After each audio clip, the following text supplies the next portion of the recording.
Good morning, everybody. Thank you for coming out today. This is my first deal of the month that I'm very excited to be sharing with you. This is a property in Oakland that I've been keeping my eye on and touring with a couple of clients, and I really love it for a few different reasons. We're at 923 41st Street in Oakland. Zip code 94608, which also it's a zip code that is shared with Emeryville, so oftentimes this property shows up in Emeryville, but it's actually in Oakland. We're in North Oakland, close to Emeryville obviously, and then close to Berkeley as well. And so we're close to the 580 freeway. We have easy access to up to Temescal. Longfellow district of Oakland is close to here. And it's a real central location. This property is a triplex. It's priced at $1,049,000. It's being listed by Redfin, and a agent and good friend of mine, Noah Manning, is the listing agent here, and he's been kind enough to let me talk up this property and promote it, and I'm really excited to be sharing with you today.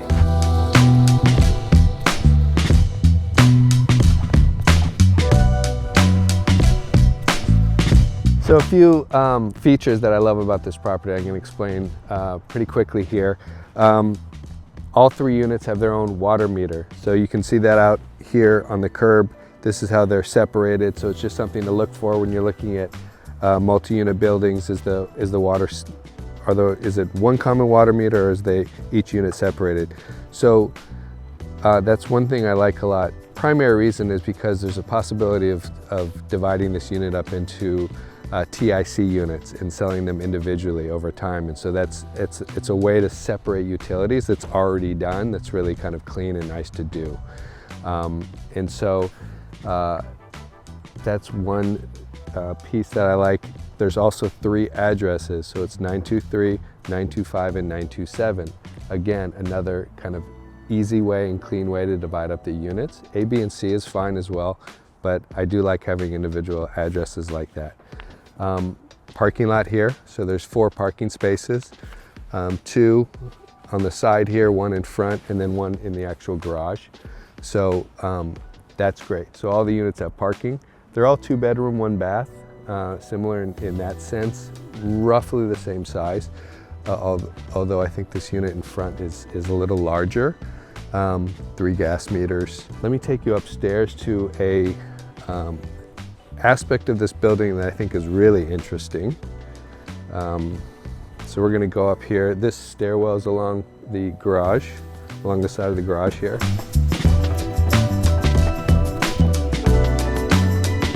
So we can kind of stop here.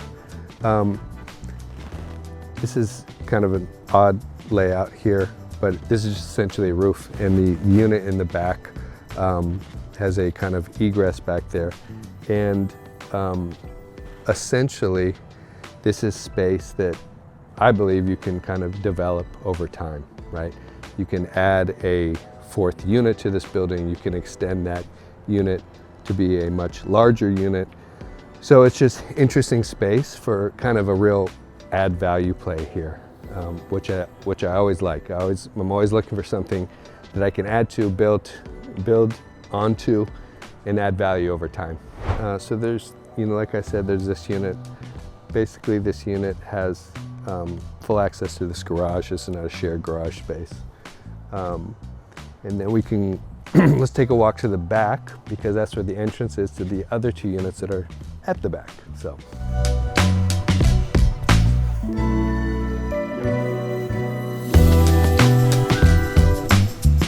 And you have a building that's been painted recently, so I like that.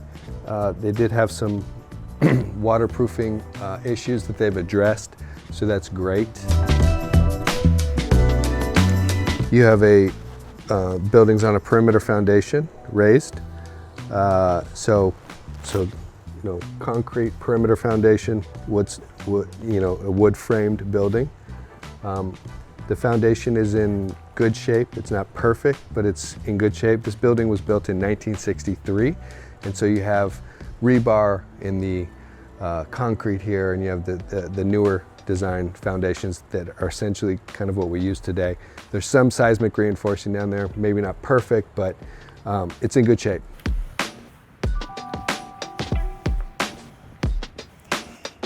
Here in the backyard, you'll see this banana tree, which is beautiful, and it needs a little love, but I love these huge leaves.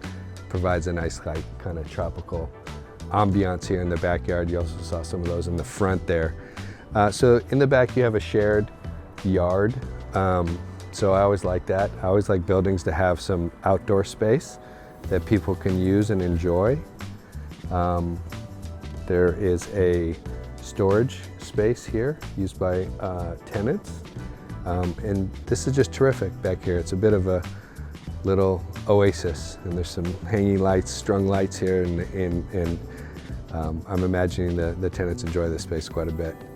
And so in this building, there is 2 occupied units and 1 vacant unit. The vacant unit is here at the back. You know, the entrance is here. Oddly, there's 2 kind of front doors. So this was probably a redesign at some point. Maybe there was a unit over here, and this was another unit. I'm not really exactly sure. The layout's a little unorthodox in that sense. But yeah, this is the back, and so you have good, you know, we're here at about 10:30, 11 a.m. You have this nice light coming into the back here, which is great. In this building, there's quite a bit of updated windows, and so that's great too. So you do see some of this kind of probably original aluminum windows as far as a 1963 build. And then you have over here, you have the updated vinyl. So the owners over the years have been swapping out windows, which is terrific. So not all are updated, but I think most are. So yeah, so let's, you know, take a look at the vacant unit, and I'll dig into the numbers a little bit more. So come on in.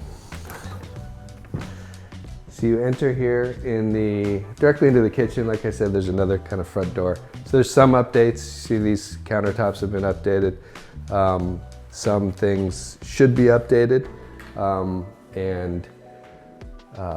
You know, I consider this a building that can finance, certainly is livable and habitable, and then does need some upgrading for sure. But things that aren't too, for me, are not too intimidating. I mean, that's the big piece, is all the things that I've thought about with this building in terms of, like, the electrical could use some upgrading. There's a lot of copper piping. There's some galvanized steel. You might want to consider swapping that out at some point. The roof is probably on its, you know, its second half of its life, but functional. I already mentioned the foundation. The termite report, section 1 items, is only $4,800. So that's quite low, and so that's exciting.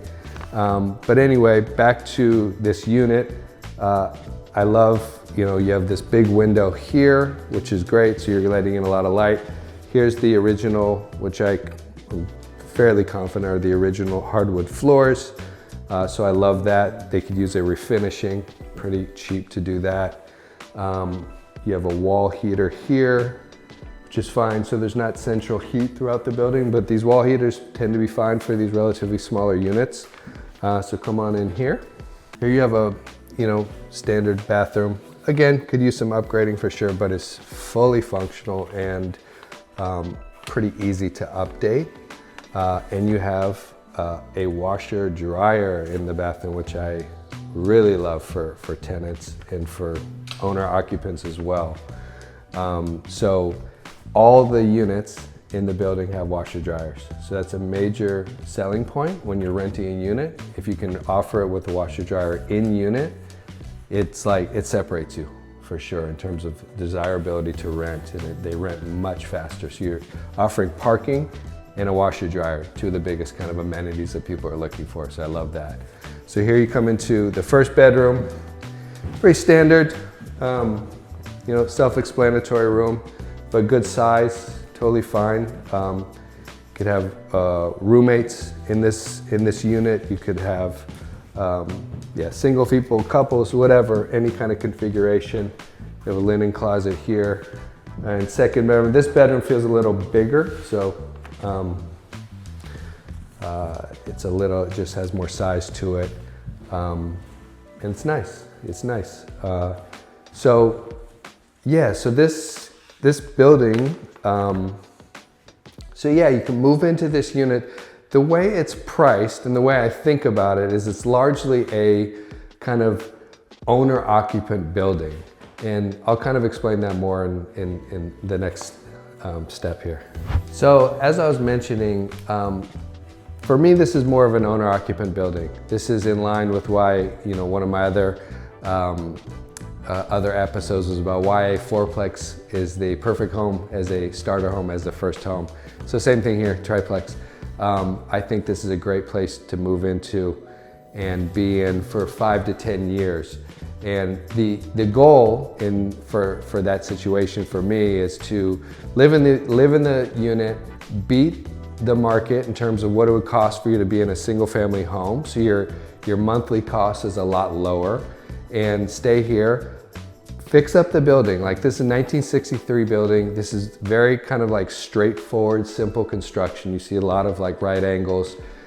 You can really kind of modernize a building like this relatively easily. You can kind of do some interesting things with trim on the outside and color, and that backyard can be kind of jazzed up, and there's different things you can do to a building like this that are relatively accessible, that don't require like huge engineering plans, right? And so I like this as really a long-term hold for an owner-occupant. For investors, it does work as well, straight investors. Well, let me kind of back up. So that front unit is taking in $2,800 a month. This unit above here is taking in $2,150 a month. Back here, roughly market rent, if you were to fix it up a bit, you could get $2,400 to $2,500, I think, pretty easily with some updates. And so as a kind of straight investment property, an investor would have to put in about 50% down payment for it to cash flow, for it to make money for them. Cash flow meaning it has more money left over at the end of the month than they spend, right? So actual cash in pocket.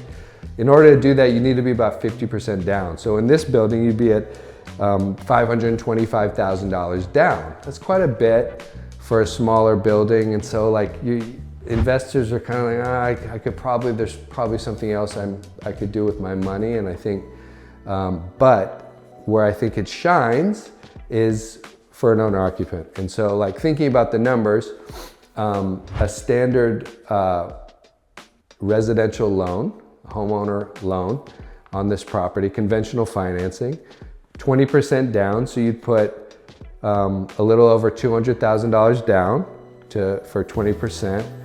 It would cost you to live in this unit, after you've taken the rent, you consider all the expenses, it would cost you about $3,300 a month to live here. Now, the rental market says this unit is worth about $2,400 to $2,500. So on the surface, you're thinking, well, why am I going to pay so much to live in this unit? Why am I going to be kind of over market? And the response to that is because of all the benefits that are attached to owning real estate, to owning a multi-unit building. And so, yes, you are kind of overpaying the rental market for this unit by $800 a month, but what's happening for you while you're doing that? What are the other benefits that occur while owning this building? And for one, the building is going to appreciate because you're going to put money into it and you're going to fix it up. So, and then just with over time, you should see, a fair appreciation for the building. So that's going up. Number two, depreciation, right? So the other two units that you don't occupy can be depreciated. And so that money is an offset, a tax deduction for you every year, which is great. As you're paying down your loan, you're increasing your equity, right? You're paying down your principal and you own more and more of the building every month. So that money is also, that $3,300 you think is, just if you compare it to rent, it's not just like rent because you're giving a certain chunk of that back to yourself. And then the tax advantages, right? Tax deductions involved in your interest that you're paying on your loan and your property tax are available for tax deductions. So all of those things, working together, my argument is you're certainly beating the rental market. And you're getting yourself in a position for kind of long-term growth and wealth building. And so the building is priced at roughly a 5.4% cap rate, which is decent. I mean, it's kind of the market right now we're in a 5 to 5.5% cap rate market. I remember times we were in a 3% cap rate market, right? So this is, and the reason that cap rate has gone up is because the cost of money has gone up so much, right? So we're in a higher interest rate environment, and accordingly cap rates go up. So it's a fair market value for this building. There's a lot of opportunities. There's add value opportunities with another unit or expansion. There's renovation, add value opportunities. There's relatively straightforward ways to make this building really shine and make it available to you forever, in the sense that that's kind of my game plan here, is that you move in the unit, you live in it for 5 to 10 years, you move out, you get your rent, you get your loan refinanced, you stay on a 30-year fixed loan, you get that refinanced at a lower rate. Over time, the rents go up, the value of the building goes up, you move out, and now, at that point, in 5 to 10 years, ideally, you're sitting on an asset that cash flows for you really well, and you hold it forever. And that's the kind of thing that I did on my first purchase, and I love it. And so this is just a great kind of opportunity for that. And multi-units have been a little sluggish in Oakland recently, and so it's a good opportunity to buy. And I just love this property. So reach out to me if you have any questions. I'd be happy to answer anything. And subscribe, like this episode if this is something you want to be involved in, and follow me. And I look forward to hearing from you, and have a great day.